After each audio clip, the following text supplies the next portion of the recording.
মোহতারাম হাজরিন, বান্দার সকল ভালো কাজ, সকল অর্জন, সকল সওয়াব, সকল নেক আমল, এগুলোকে সত্যি এবং প্রকৃত অর্থেই বরবাদ করে দেয়, পরিপূর্ণভাবে ধ্বংস করে দেয় মূলত শিরক এবং কুফরি এবং নেফাক।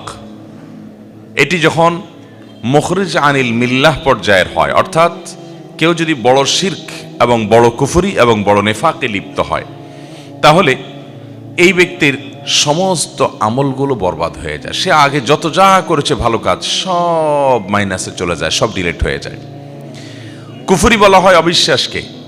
একজন মানুষ মুসলমান, তিনি নামাজ রোজা ইবাদত বন্দেগী যতটুকু পেরেছেন করেছেন, হঠাৎ করে আল্লাহর কোনো গুরুত্বপূর্ণ নির্দেশ, আল্লাহর কোনো গুরুত্বপূর্ণ নিষেধ যেটা অকাট্যভাবে প্রমাণিত হয়েছে, এরকম কোনো কিছুকে তিনি অস্বীকার করে বসে আছেন। তিনি এটা স্বীকার করেন না, বললেন না আল্লাহর এটা আমি মানি না, নাউজুবিল্লাহ, না এটা আমার বুঝে আসে না, এটা আবার কিভাবে হতে পারে। আল্লাহ তাআলার পক্ষ থেকে নির্দেশ অকাট্যভাবে প্রমাণিত হয়েছে কোরআনের সুস্পষ্ট আয়াত দ্বারা এবং এই জাতীয় নস দ্বারা, যার মাধ্যমে এটি প্রমাণ হতে পারে। এটা জানার পরও তিনি নিজের যুক্তি, নিজের বুদ্ধি, শয়তানের বিভিন্ন ফাঁদ এবং ফিতনার মধ্যে পা দিয়ে তিনি আল্লাহর ওই কথাটার প্রতি কুফরি করলেন, অস্বীকার করলেন, বিদ্রোহ করলেন, ওইটাকে মানলেন না, ওইটা নিয়ে হাসাহাসি করলেন, তুচ্ছতাচ্ছিল্য করলেন, যেটাকে কুফরি বলা হয়। যে কুফরিটা কুফরে আকবর, যার কারণে মানুষ ইসলাম থেকে খারিজ হয়ে যায়। অনেক সময় দেখবেন অনেকে ইসলামের অনেক গুরুত্বপূর্ণ বিষয় নিয়ে, হতে পারে সেটা গুরুত্বের বিচারে ছোট কিন্তু সুস্পষ্ট শেয়ার, ধরুন দাড়ি নিয়ে, কারোর দাড়ি নিয়ে, কারোর হিজাব নিয়ে ব্যঙ্গ করলো, হাসি ঠাট্টা করলো, বিদ্রুপ করলো, তো এটি কিন্তু ইমান থেকে মানুষকে খারিজ করে দেয়, মানুষের ইমান নষ্ট করে দেয়। এই পর্যায়ে কুফরি, মানে আল্লাহর এই বিধান আপনি মানছেন না, এটাকে আপনি তাচ্ছিল্য করছেন, মানে হলো এটা আপনি মানলেন না, এটার বিরুদ্ধে বিদ্রোহ করলেন, এটাকে বলা হয় কুফরি। আল্লাহর কোনো বিধিবিধান আপনি নিজে মানতে পারছেন না, আপনার মধ্যে অপরাধ বোধ থাকবে যে হায়রে আমি মানতে পারছি না, দায়টা আমি রাখতে পারছি না, ঠিক আছে আল্লাহ আমাকে তৌফিক দেন, আমি রাখবো ইনশাআল্লাহ, রাখা উচিত, নবীজির নির্দেশ, এটা মানা উচিত। এটা কুফরি না, এটা হলো ফাসিকি, যে আপনি মানতে পারছেন না, এটা ক্ষমার যোগ্য। কিন্তু আপনি দায় নিয়ে ঠাট্টা করলেন, তাহলে নবী সাল্লাল্লাহু আলাইহি সাল্লামের সুন্নাহকে, তার নির্দেশকে নিয়ে আপনি হাসাহাসি করলেন, বিদ্রুপ করলেন, এটা কিন্তু বিদ্রোহ করার শামিল, কুফরি। এরকম নানাভাবে কুফরি হতে পারে। আল্লাহ তাআলা বাবা মার সম্পদে ছেলেদের তুলনায় মেয়েদেরকে অর্ধেক সম্পদ দিয়েছেন।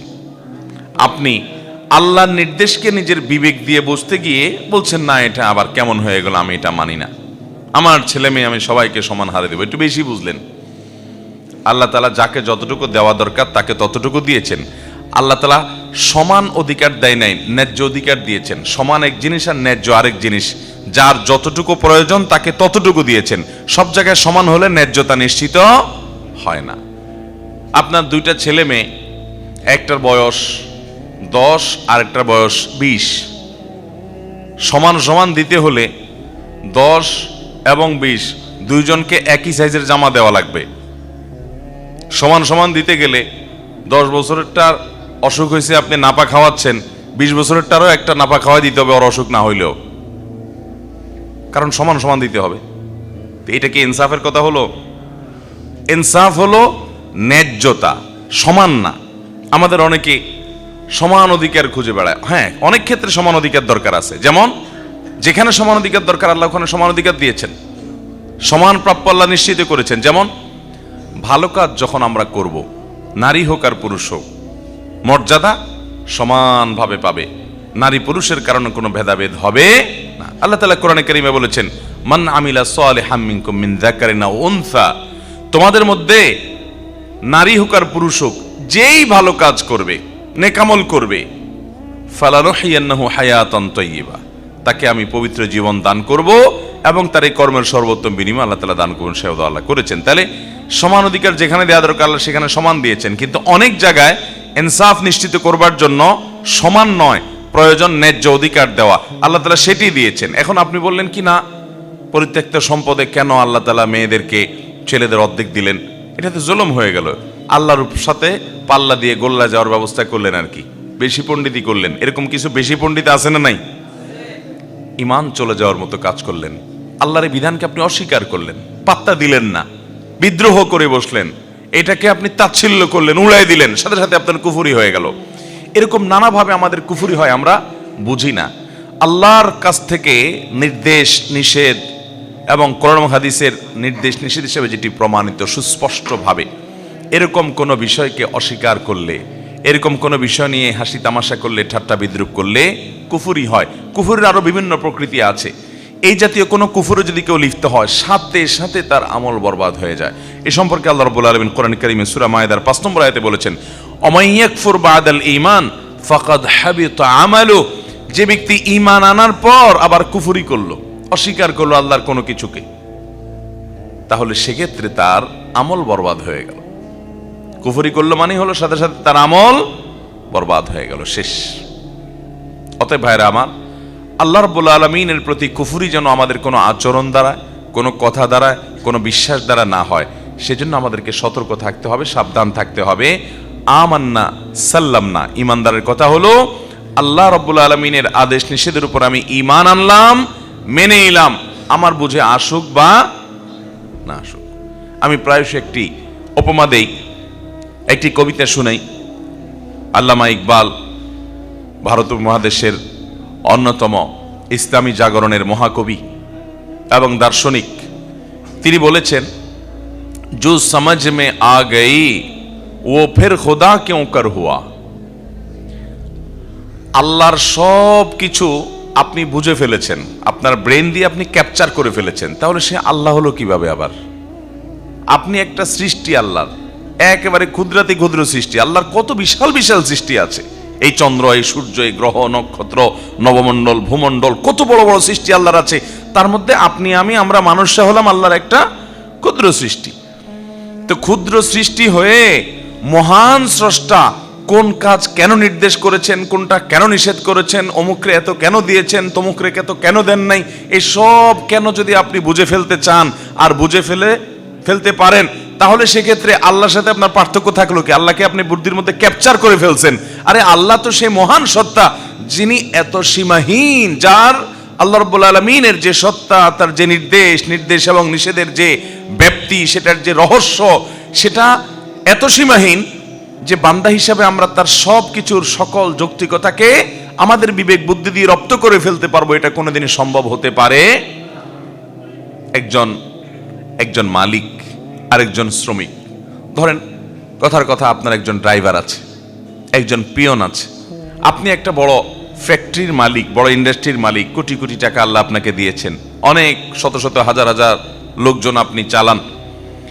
আপনি হয়তো আপনার কোনো পিয়নকে একটা ল্যাপটপ দিয়ে বললেন, ল্যাপটপটা খোলো, খুলে আবার বন্ধ করো, খুলে আবার বন্ধ করো। ফোনে বলে দিলেন, আমার ল্যাপটপটা একটু ওপেন করো, আবার শাটডাউন করে ফেলো। প্রায় এরকম বলেন। আপনার সে পিয়ন যদি বলে, স্যার এই ল্যাপটপ ওপেন করলাম আবার শাটডাউন করলাম, তাতে কি হবে? এটা একটা কোনো কাজ হলো? এই বেহুদা কাজটা কেন করেন স্যার? এটা যদি সে বলে, তাহলে তার এই বলাটা ন্যায্য হবে না। কারণ হলো, স্যারের অনেক সুবিধা অসুবিধার ব্যাপার আছে, অনেক টেকনিক্যাল বিষয় আছে, হয়তো এটাকে রিফ্রেশ করার জন্য বা ওটা অন্য কোনো টেকনিক্যাল কারণে এটা রিস্টার্ট দেওয়ার দরকার। তো কোন কারণে কি করা দরকার, এই ভদ্রলোক ড্রাইভার বা পিয়ন, ওনার বুঝার কথা না, যেটা মালিকের বুঝার কথা। মালিকের সব কিছু যদি এই পিয়ন এবং ড্রাইভার ভদ্রলোক বুঝে ফেলে, তাহলে এই তো মালিক হয়ে গেল, ঠিক না ভাই? ঠিক। মালিকের সবকিছুর যৌক্তিকতা, সবকিছুর রহস্য এই ভদ্রলোক কি উদ্ঘাটন করতে পারবে? পারবে না। তাহলে মানুষে মানুষে কতটুকু আর পার্থক্য? সেখানে যদি এই অবস্থা হয়, তাহলে স্রষ্টার সাথে সৃষ্টির পার্থক্য কতটুকু? মোহতারাম হাজিরিন, এই জন্য আল্লাহ তাআলার কোনো আদেশ, কোনো নিষেধ, কোনো কিছু আমাদের যুক্তিতে, বুদ্ধিতে কুলাক বা না কুলাক, আমরা ঈমান এনেছি, মেনে নিয়েছি।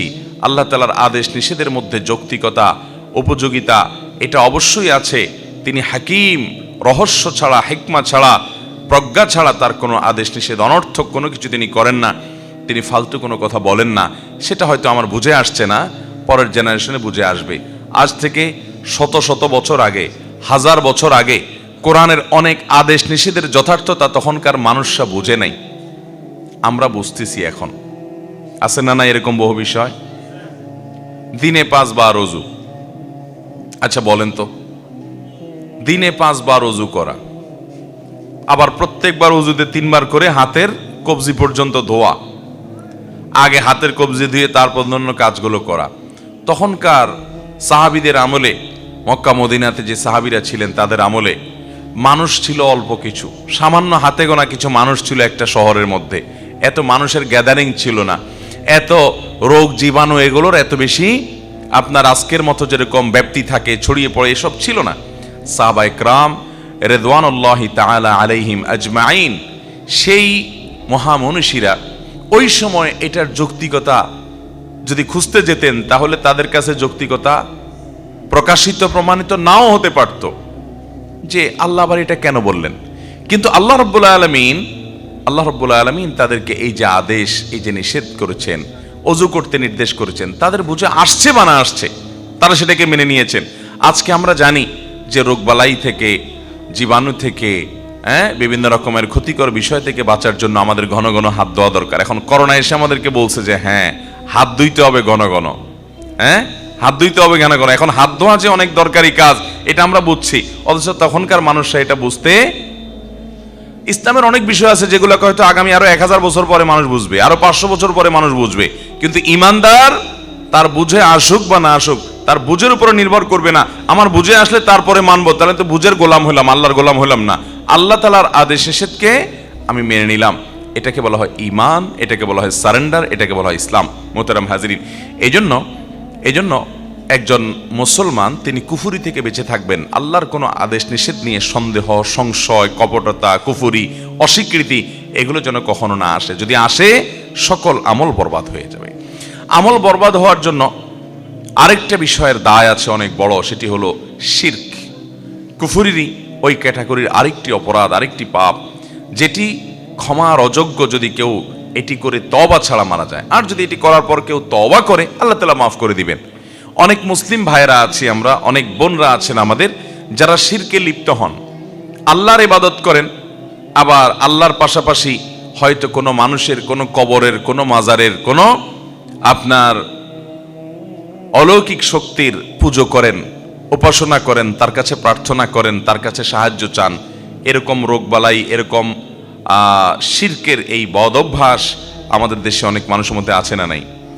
শিরকের এই অপরাধ সম্পর্কে আল্লাহ তাআলা বলেছেন, ওয়ালাকাদ উহিয়া ইলাইকা ওয়া ইলাল্লাযীনা মিন ক্বাবলিক, হে রাসূল, আপনি এবং আপনার পূর্বে যত রাসূল পৃথিবীতে এসেছেন সকলের প্রতি আল্লাহ তাআলার কমন একটা অর্ডার ছিল। সেটা কি?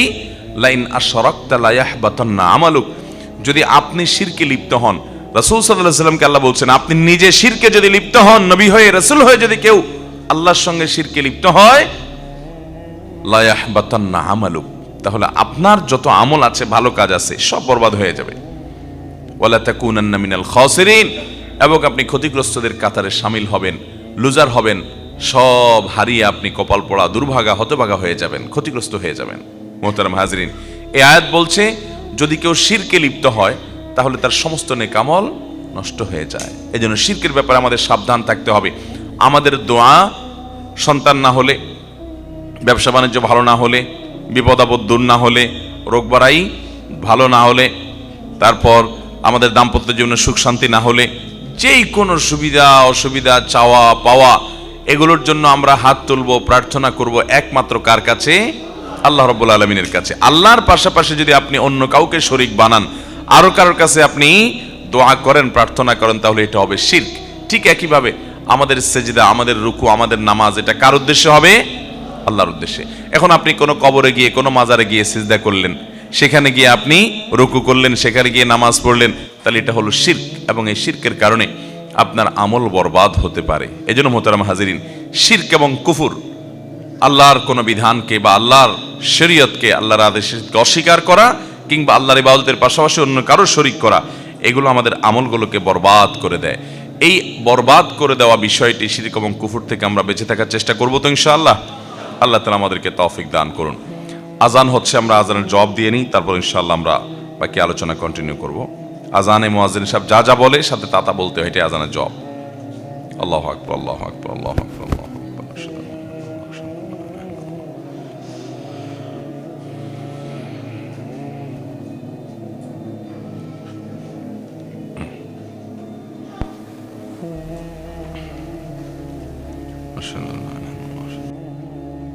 আমরা আজানের জবাব দিলাম, আজান শেষ হলো, আমরা এরপরে আলোচনা কন্টিনিউ করে যাচ্ছি যেহেতু আমাদেরকে সুনির্দিষ্ট সময়ের মধ্যে শেষ করা লাগবে। আমরা যেটা বলছিলাম যে আমল বরবাদ করে দেয় যে বিষয়গুলো, এর ভিতরে প্রথম বিষয় হলো কুফর এবং শিরক। কুফর এবং শিরক, আল্লাহর প্রতি অবিশ্বাস কিংবা আল্লাহর সঙ্গে কোনো শরীক সাব্যস্ত করা, এগুলো থেকে বেঁচে থাকতে হবে। অতএব এগুলো থেকে বাঁচার জন্য আল্লাহর প্রতি কুফর যেন না হয় সে বিষয়ে আমাদের সাবধান থাকতে হবে। তাওহীদ সম্পর্কে ইলম এবং জ্ঞান অর্জন করতে হবে। শিরক সম্পর্কে আমাদেরকে সতর্ক থাকতে হবে যাতে শিরকের অপরাধ না আসে। শিরকের মধ্যে আবার ছোট শিরক, বড় শিরক, যত রকমের শিরক আছে সব ধরনের শিরক থেকে বেঁচে থাকার জন্য বিশেষভাবে চেষ্টা করতে হবে। আল্লাহ তাআলা আমাদের সবাইকে সেই তৌফিক দান করুন। এদিকে কথা শোনাচ্ছে, এত কথা বলেন না, একটু আওয়াজ করেন না। দ্বিতীয় যে বিষয়টি বান্দার আমলকে বরবাদ করে দেয়, নষ্ট করে দেয়, সেটি হলো রিয়া বা লৌকিকতা, মানুষ দেখানো কাজ করা। এটা মানুষের আমলকে বরবাদ করে দেয়। ইবনে মাজাহ বর্ণিত একটি হাদিস আছে, নবী করিম সাল্লাল্লাহু আলাইহি সাল্লাম বলেছেন, কিয়ামত যখন কায়েম হবে তখন আল্লাহর পক্ষ থেকে একজন ঘোষক ঘোষণা দিয়ে বলবেন, যারা কোনো ভালো কাজ করছো তোমাদের জীবদ্দশায় আল্লাহকে খুশি করার জন্য, আবার পাশাপাশি আল্লাহর সাথে অন্য আরো কারোর খুশিও তোমার উদ্দেশ্য ছিল, যে আল্লাহও খুশি হোক, সাথে অমুকও দেখুক তাহলে ভালো লাগবে, অমুকও শুনুক তাহলে ভালো লাগবে। এই যে লোক দেখানো, লোক শোনানো, এই ধরনের আমল যদি তোমরা কেউ করে থাকো, যে সেখানে তোমাদের নিয়তটা পিওর ছিল না, সেখানে ভেজাল ছিল, আল্লাহকে খুশি করার পাশাপাশি বান্দাকে খুশি করার বিষয়টিও সেখানে চলে আসছে, এরকম যদি হয় তাহলে সেক্ষেত্রে তোমরা তোমাদের বিনিময়, তোমাদের পারিশ্রমিক আল্লাহর কাছ থেকে। এই ভাই কি সে এত যদি কল বাজে কিভাবে কথা বলবো আমি? একটু সরান, আপনি এখান থেকে বন্ধ করেন, এটা সরান, মোবাইল সরান। হ্যাঁ, তো অফ আগে করেন নাই কেন? এটা কোন ধরনের, আপনি কোন মিডিয়া, এটা কোন চ্যানেল? নিজেদের বুঝতে পারছি, তাহলে মোবাইল বাজবে সামনে এনে রাখবেন, এটা কোন ধরনের মানুষের সেন্স থাকতে হবে তো। জি ভাই, বলতেছিলাম যে আল্লাহ রাব্বুল আলামিন বান্দাকে যখন কিয়ামতের ময়দানে ডেকে বলবেন যে দুনিয়াতে যদি কোনো ভালো কাজ করো, আল্লাহকে খুশি করার উদ্দেশ্য ছিল, সাথে একটু বান্দারা একটু দেখুক, বান্দারা একটু আমাকে ভালো বলুক, একটু বাহাবা দেখ, সবাই একটু জানুক, একটু ভাবসাব আসবে, এরকম অসৎ উদ্দেশ্য যাদের ছিল, আল্লাহর পক্ষ থেকে ঘোষক ঘোষণা দিয়ে বলবেন তারা যেন তাদের সেই ভালো কাজের সওয়াবের আশা আল্লাহর কাছে না করে, ওইটা আল্লাহকে খুশি করার পাশাপাশি আর যাকে দেখানোর জন্য, যাকে খুশি করার জন্য, যার কাছে গল্প দেওয়ার জন্য করছিলা, তার কাছ থেকে গিয়ে বিনিময় নাও। কারণ ইন্নাল্লাহা আগনা শুরাকা আনিশ শিরক, আল্লাহ তাআলা তার সাথে যাদেরকে শরীক সাব্যস্ত করা হয়, এসব শরীক টরিকের শিরক থেকে, পার্টনারশিপ থেকে আল্লাহ তাআলা অনেক পবিত্র। এগুলোর কোনো প্রয়োজন আল্লাহ তাআলার নাই। পিওর কোনো আমল আল্লাহর জন্য করলে, যে সেখানে আল্লাহর কাছেই আমি শুধুমাত্র সওয়াব আশা করি, মানুষের কাছে আমার কিছু পাওয়ার আশা নাই, তাহলে সেই আমলটার বিনিময় আল্লাহর কাছে পাওয়া যাবে। যেই আমলটা আল্লাহর কাছে বিনিময় পাশাপাশি বান্দার কাছ থেকে কিছু পাওয়ার আশা বা ধান্দা থাকবে, সে আমলের বিনিময় আল্লাহর কাছে পাওয়া যাবে, ওই আমলটা বরবাদ হয়ে যাবে। সব আমল না, যে আমলটার ভিতরে রিয়া থাকবে, লৌকিকতা থাকবে, লোক দেখানো, লোক শোনানো মানসিকতা থাকবে, ওই আমলটা বরবাদ হয়ে যাবে। আজকাল আমাদের সোশ্যাল মিডিয়ার কারণে, ফেসবুক, ইউটিউব ইত্যাদির কারণে আল্লাহকে খুশি করার জন্য শুধুমাত্র আমল, এরকম আমল খুঁজে পাওয়া বড় কঠিন, বড় কঠিন। নামাজটা পড়লেও পারলে সেলফি যদি তুলে ফেসবুকে দিতে পারি, কিছু লাইক কমেন্ট কামাই হবে, কিছু বাহবা হবে, কিছু লোক নারায় তাকবীর দিবে। মিডিয়ার কল্যাণে আজকাল আমাদের ইখলাস ধরে রাখা, এটা সোনার হরিণ হয়ে গেছে, কঠিন হয়ে গেছে, ঠিক না ভাই? ঠিক। মোহতারাম হাজরিন, সেজন্য আল্লাহ রাব্বুল আলামিনের কাছে পানাহ চাইতে হবে। ভাইরা, কত আমল আমরা করছি, কত আমল আমরা করছি, না জানি রিয়ার কারণে, লোক দেখানো মানসিকতার কারণে, লোক শোনানো মানসিকতার কারণে, লৌকিকতার কারণে আমাদের সেসব আমল বরবাদ হয়ে যাচ্ছে, সেগুলোর কোনো সওয়াব আল্লাহর কাছে আমরা পাবো না। এজন্য একজন ইমানদার তিনি রিয়া থেকে নিজেকে বাঁচানোর জন্য আপ্রাণ চেষ্টা করবেন। বিশেষ করে আর্থিক ইবাদত, যে ইবাদতগুলো সওয়াব করার মতো, যেগুলো মানুষ দেখবে, দেখানো যায় মানুষকে, এই আমলগুলো মানুষকে দেখাদেখি করলে অনেক সময় নিজের মধ্যে ওই মানুষের কাছ থেকেও যে বাহবা পাবো এরকম একটা আশা, এক্সপেক্ট চলে আসে। ঠিক না বেঠিক? ওমরা যাব, হজে যাব, তো কিছু ছবি তুলে ফেসবুকে দিব, কিছু বন্ধু বান্ধব জানবে, তারা দোয়া চাইবে আমার কাছে, তারপর আমার কাছে তারা আমাকে বাহবা দিবে, এরকম আশা অনেক সময় থাকে। ভাইরা আমার, ইমানদার তার গুনাহ বা পাপগুলোকে যেরকম লুকানোর চেষ্টা করে, কেউ যেন না দেখে, কেউ যেন টেন না পায়, যেন চুপো চুপো মোবাইলে খারাপ জিনিস, হারাম জিনিস দেখে শুনে গুনাহকে লুকায় লুকায় করে, যাতে মানুষের কাছে সে ভালো থাকতে পারে, মানুষ যেন তাকে খারাপ মনে না করে। তো গুনাহ যেরকম মানুষ লুকানোর চেষ্টা করে, ইমানদার তার নেক আমলগুলোকেও এরকম লুকানোর চেষ্টা করবে, যে কেউ দেখার পর আমার ভিতরে ভাব চলে আসবে বা কাউকে দেখানোর উদ্দেশ্য আমার মনের মধ্যে আসবে, তাহলে তো আমল বরবাদ হয়ে যেতে পারে, এটা কোনো সওয়াব আমি আল্লাহর কাছে নাও পাইতে পারি। এই জন্য ওই আমলটাকে সেভ করার জন্য, এটাকে নিরাপদ করার জন্য সে লুকাবার চেষ্টা করবে, গল্প দিয়ে বেড়াবে না, গল্প দিয়ে বেড়াবে না। তার অনেক কাজ থাকবে কিন্তু মানুষ জানবে না। আর অনেক মানুষ আছে দেখবেন যে যদি সারা বছরে একদিনও তাহাজ্জুদ পড়ার তৌফিক নসিব হয়, ভোর রাতে উঠে, মাশাআল্লাহ, তার সারা দিনের গল্পের মধ্যে, কথাবার্তার মধ্যে, আলাপচারিতার মধ্যে, কনভারসেশনের মধ্যে কোনো না কোনো ভাবে ওই বিষয়টা চলে আসেই আসে। ঠিক না বেঠিক? আল্লাহ হজে 2 বার নিয়েছে, এই কথাটা বন্ধু মহলে ডাইরেক্ট কিভাবে বলি, ঘুরায় ফিরায় ছেলে মেয়েকে, নাতি নাতনিকে ডেকে দিয়ে, আমার দ্বিতীয় হজ থেকে আনা যায় নামাজটা নিয়ে আসো তো, দ্বিতীয় হজ থেকে আনা যায় নামাজ। এর মানে হলো, আশেপাশে যারা আছেন শুনতেছেন, আপনারা শুনে রাখেন যে আমি কিন্তু হজ 2 বার করছি, অতএব দ্বিতীয় হজ থেকে আনা যায় নামাজ আনতে বলছি। তো এরকম নানানভাবে মানুষ কৌশলে নিজের বাকাওয়াতি জাহির করার চেষ্টা করে, কি করে না? একজন সৎ ইমানদার বান্দা তার কোনো আমলকে প্রকাশ করার চেষ্টা করবেন না, মানুষের কাছে বাহবা পাওয়ার সন্তত করার চেষ্টা করবেন না। হ্যাঁ, প্রকাশ করাটা প্রশংসনীয় হবে কখন? যে দেখা যাচ্ছে কোনো একটা জায়গায় একটা ভালো কাজ সবার করা উচিত বা অনেকের করা উচিত, কিন্তু কেউ করছে না। ধরুন একটা মসজিদে দানের ব্যাপার আসছে, অনেক টাকা দরকার, সবাই এগিয়ে আসা দরকার, কিন্তু কেউ সৎসাহস করে বলছে না। আপনি সেখানে বিসমিল্লাহ করে বললেন, ঠিক আছে আমি 10,000 টাকা দেবো ইনশাআল্লাহ। আপনি জানেন আপনি যদি এটা বলেন তাহলে অন্য আরো অনেকে সাহস করবে, সৎসাহস করবে, তারা আগায় আসবে, তাদেরও নিয়ত হবে। তো সে উদ্দেশ্যে অন্যকে আপনি উৎসাহিত করার উদ্দেশ্যে আপনি এটা করেছেন, তাহলে এটা প্রশংসনীয় হতে পারে। আল্লাহ কোরআনে এই দানকেও প্রশংসা করেছেন। কিন্তু অন্যকে উৎসাহিত করা এটা তো অনেক পরে। আমি প্রকাশ করার পর আমার শরীরে একটা ভাবসাব আসবে, মানুষ আমাকে জানবে, ওরে বাবার এই লোক দিছে 10,000 টাকা, হ্যাঁ, আমাকে মসজিদের অন্যতম ডোনার মনে করে রেসপেক্ট করবে, এরকম একটা ভাবসাব যদি আমার মধ্যে থাকে, সে উদ্দেশ্য যদি থাকে, তাহলে সেক্ষেত্রে আমার মতো রোগীর জন্য আরেকজনকে উৎসাহিত করে দান করানোর চাইতে নিজের আমলটাকে সেফ এবং হেফাজত করার চেষ্টা করতে হবে বেশি।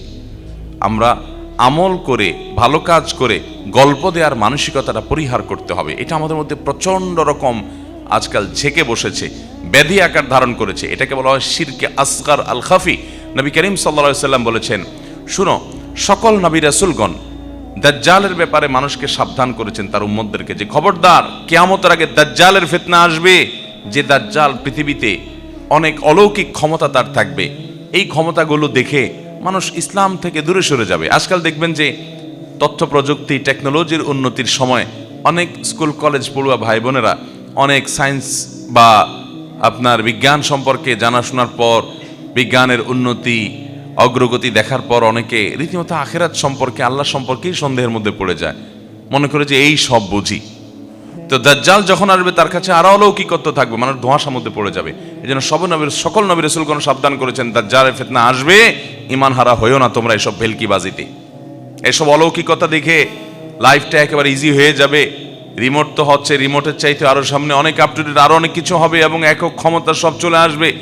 মানুষের মৃত্যু, জীবন সব অনেক অদ্ভুত অদ্ভুত ঘটনা দেখবে, খবরদার। এই জন্য আল্লাহ বা আখিরাতের প্রতি যেন ঈমান হারা না হয়, অনেক আগে থেকে সাবধান করে গেছেন, হাজার হাজার বছর আগে থেকে সকল নবী রাসূলগণ দাজ্জালের ব্যাপারে। নবী সাল্লাল্লাহু আলাইহি সাল্লাম বলেছেন, দাজ্জালের ফিতনার চাইতেও ভয়াবহ এবং ভয়ঙ্কর ফিতনা হলো এই ফিতনা, যেটাকে বলা হয় শিরকে খাফি বা গোপন শিরক। গোপন শিরক, আপনি করছেন ভালো কাজ, তলে তলে আপনার পেটে, আপনার মনে উদ্দেশ্য আছে কি, সবাই একটু দেখুক। গল্পটা দিলেন, শরীরে একটু ভাব আসলো, সবাই একটু আপনার দিকে তাকায় রইল, মাশাআল্লাহ মাশাআল্লাহ, সুবহানাল্লাহ, হাজী সাহেব এত ভালো কাজ করছেন। আপনার মধ্যে এক ধরনের আত্মপ্রসাদ চলে আসলো, আত্ম অহংকার চলে আসলো, অজব চলে আসলো। এই জিনিসটা বান্দার আমলকে বরবাদ করে দেয়। আপনি ওই গল্প স্বল্প দিয়া আমলটাকে নষ্ট করে কি লাভ হলো? আমলটা করে শুধু নষ্টই হয়ে শেষ হয় নাই, যে ঠিক আছে আমল করছেন সওয়াব পেলেন না, এটুকু হলে শেষ একটা ব্যাপার ছিল, এটুকু না, এটা আরো মাইনাসে যাবে, কারণ এটা শিরক, ছোট শিরক।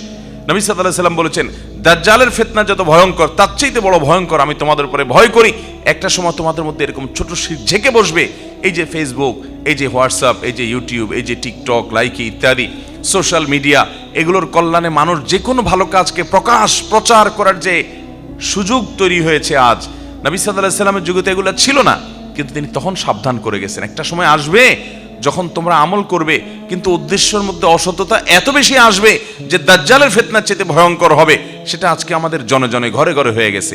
এজন্য একজন ইমানদার হিসেবে আপনার আমার চ্যালেঞ্জ হবে, যেই কোনো ভালো কাজ আল্লাহ করার তৌফিক দিক, আমি সেটাকে লুকাবার চেষ্টা করব। কিছু আমল আছে যেগুলো লুকানোর নয়, আপনি দাঁড়িয়ে রেখেছেন, এটা তো প্রকাশ্য জিনিস। জাকাত দিবেন, ফরজ কাজ, এটা লুকানোর জিনিস না, এটা প্রকাশ্যে দিবেন। কিন্তু আপনি ব্যক্তিগত দান সাদাকা করছেন, আপনি একটা গুনাহ থেকে বাঁচার চেষ্টা করছেন, আপনি একটা নেক আমল করছেন, আপনি তাহাজ্জুদের নামাজ পড়ছেন, আপনি সোমবার বৃহস্পতিবার রোজা রাখছেন, আপনি অন্যান্য নেক আমল কাজ করছেন, সেগুলো আপনাকে মানুষের সামনে গল্প দিয়ে বানানোর উদ্দেশ্য থাকতে পারবে না। হ্যাঁ, কোনো প্রসঙ্গ তো আসলো, আপনি বললেন, কিন্তু গল্পবাজি বা বাহবা নেওয়া উদ্দেশ্য হবে না, লোক শোনানো, লোক দেখানো, এই টার্গেট থাকবে না। তাহলে আপনার আমলটা ঠিক থাকবে। অন্যথায় যে আমল করে মানুষের কাছে ওই যে প্রশংসা কুড়াবেন, আল্লাহর ফেরেশতারা কিয়ামত দিন বলবে, তুমি না অমুকের বাহবা পাওয়ার জন্য বলছিলা, টাকা দান করে এরপর ডানে বামে তাকাইছো, কে কে তোমার দিকে তাকায়, তো ভাব শরীরে আসছে, তো ওখানে তো ফিডব্যাক পেয়ে গেছো, শেষ। আল্লাহর কাছে আর কিছু নেই, বরং এখন শাস্তি আছে যে আল্লাহর সঙ্গে কেন শিরিক করলে, কেন আর অন্য কারো সন্তুষ্টি সেখানে আশা করলে। এই জন্য আমাদের নিয়তগুলোকে প্রতিটা আমলের ক্ষেত্রে আমরা একমাত্র আল্লাহ তাআলার জন্য খালেস করবো তো ইনশাআল্লাহ। আল্লাহ আমাদেরকে তৌফিক দান করুন। তাহলে আমল নষ্ট করে দেয় যে বিষয়গুলো, এর মধ্যে দ্বিতীয় বিষয় হলো রিয়া এবং লৌকিকতা। সাবধান থাকবো তো ইনশাআল্লাহ। এই রিয়া এবং লৌকিকতা বিশেষ করে অনেক সময় আমল বরবাদ করার মতো পর্যায়ের হয় না, নিজের অজান্তে কিছু লৌকিকতা চলে আসে, সেগুলোতে আমল হয়তো বরবাদ হবে না, কিন্তু সেগুলোও শিরক। এগুলো থেকে বাঁচবেন কিভাবে? কিছু আছে টের পাইছেন আপনি, যে আপনার মধ্যে ভাব আসছে, মানুষ দেখানোর উদ্দেশ্য আসছে, কিছু আসছে আপনি টের পান নাই, আপনার নিজের অজান্তে শিরক হয়ে গেছে, এরকম কিছু সূক্ষ্ম শিরক আছে। বাঁচবেন কিভাবে? নবী করিম সাল্লাল্লাহু আলাইহি ওয়াসাল্লাম দোয়া শিক্ষা দিয়েছেন, আল্লাহুম্মা ইন্নী আউযু বিকা আন উশরিকা বিকা ওয়া আনা আ'লাম ওয়া আস্তাগফিরুকা লিমা লা আ'লাম। আল্লাহ, আপনার কাছে পানা চাই, আশ্রয় চাই, আমার জ্ঞাতসারে কোনো শিরক যেন না হয়, আমার অজান্তে অজ্ঞাতসারে যেন কোনো শিরক না হয়। এই উভয় প্রকার শিরক থেকে আল্লাহ আপনার কাছে পানা চাই, আপনার কাছে আশ্রয় চাই। এই দোয়াটা বেশি বেশি করে পাঠ করতে হবে। আল্লাহ আমাদেরকে তৌফিক দান করুন।